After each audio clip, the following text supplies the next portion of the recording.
So what is the player earning by choosing the correct path? So I want to run through a bunch of rewards that I can think of for that are important to me as I play through Spaces. Number one, aesthetic. So beauty, good composition, stunning visuals. These sort of things are appreciated by everyone, and they're their own reward. An amazing vista is it might be useful for us as level designers for sort of helping with spatial navigation, showing like long sight lines, things like that.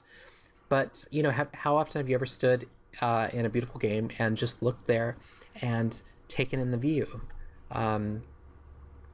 Or enjoyed the architecture of a building, such as this one right here, or something simple like props on a desk that are just very well done. So these sort of aesthetic qualities are, I feel like, a reward unto themselves. Yeah, so let's see. I remember actually my director on Uncharted 4, Bruce Straley, would say from time to time, like something that he would forget as far as like creating vistas is that sometimes just let the player enjoy it. When you create a vista, create a space where they can walk around or stand there and take it in.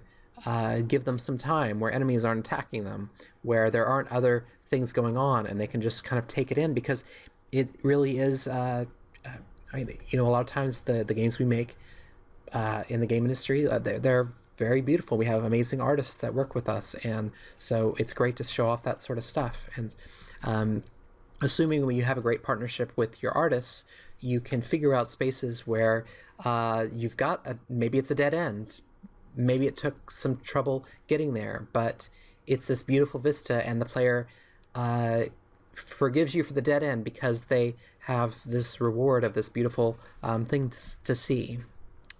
So that's aesthetic rewards. Next on my list is progression, of course. So essentially, you want to get closer to your goal. You've crossed a boundary and you find yourself in a brand new space with new things to explore, new adventures to be had. You find a new landmark, such as in this picture right here. So something that's helping you sort of fill in the gaps in the space. So a feeling of progression from moving from one space to another and getting closer to your eventual goal is a great feeling of reward. Next would be narrative. So this is just a quick shot from Gone Home. If you haven't played it, I definitely recommend it. So this is narrative reward.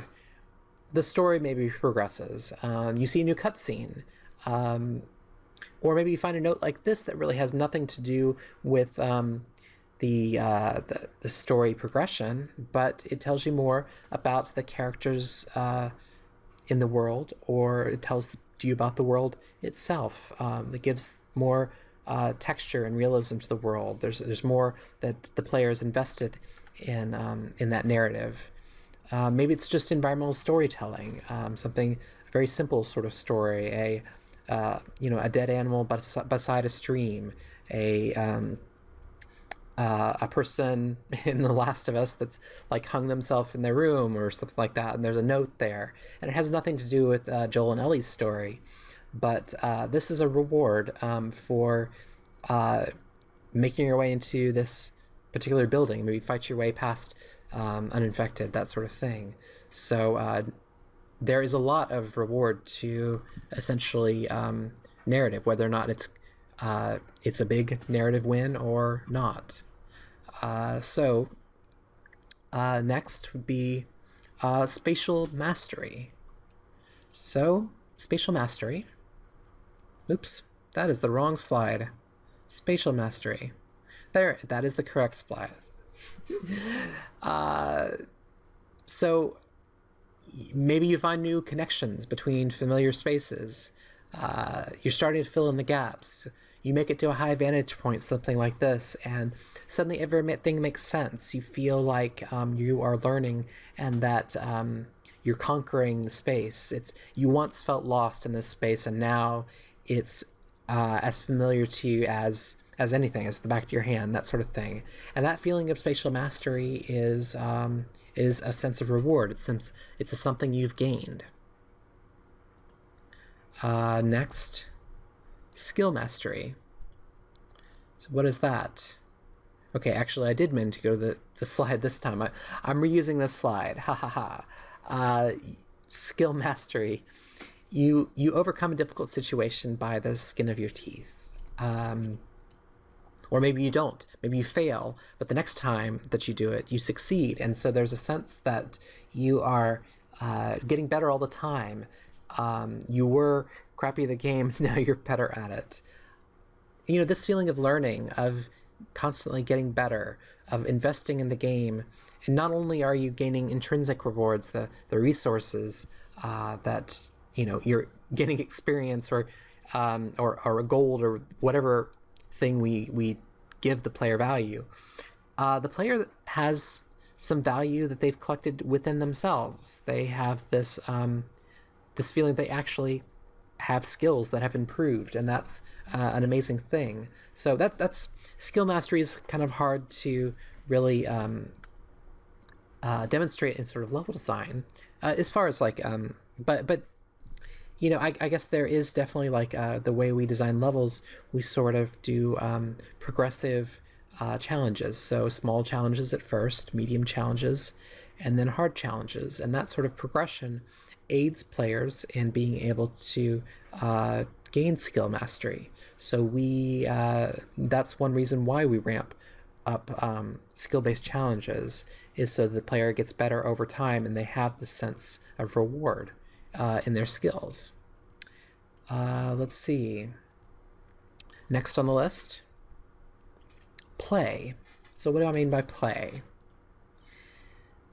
So sometimes a game's mechanics can just be kind of fun on their own. A clever setup that you've designed can just kind of allow the player to mess around, to just play, and that's kind of special. And not all games are able to do this. But early in Half-Life 2, if you've played Half-Life 2, and I hope you have, but early in the game, I think it's in the very first hour, maybe the first half hour, you come across a kid's playground. There's swings, there's merry-go-round, there's seesaws, and these things are all like physics driven. And I remember the first time I played it, I just sat there playing with the physics for some time, and I think it was really like, it was intentional by the designers, I think. And the designers sort of put some cinder blocks like right next to the seesaw, for instance, and naturally I picked one up, as you can do in the game, pick objects up, and I put the cinder block on one side of the seesaw, and then I went and jumped on the other side of the seesaw and tried to launch it, and I was successful. It shot across the area, and that was extremely rewarding for me. Basically just being able to push and pull at the game's mechanics. So if you find opportunities for that, definitely go ahead and do it, because just if the game is fun to just play, sometimes that's all you need. So I mean, this example here with Half-Life 2 that I gave, it sets up physics interactions that are eventually used later in puzzles. But at that moment when I played it, I was just playing around, and it was a great sort of minor reward. Let's see. Okay, next on the list, resources. And there we go. Reusing that slide. So, as I said before, when we were talking about costs, and we're talking about risks, resources can be lost, but they can also be gained. So, I purposely put this towards the bottom of my list, because I find that a lot of designers are generally put them first, or they are blind to the fact that there are lots and lots of other rewards that you can have in gameplay.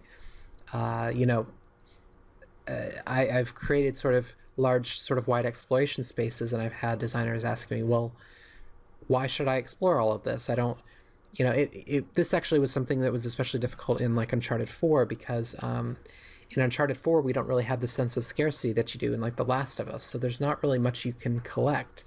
You can't really get health up or like health packs or something like that, for instance, because Nathan Drake recharges his health automatically. So there really wasn't a whole lot aside from maybe ammo to find in these places.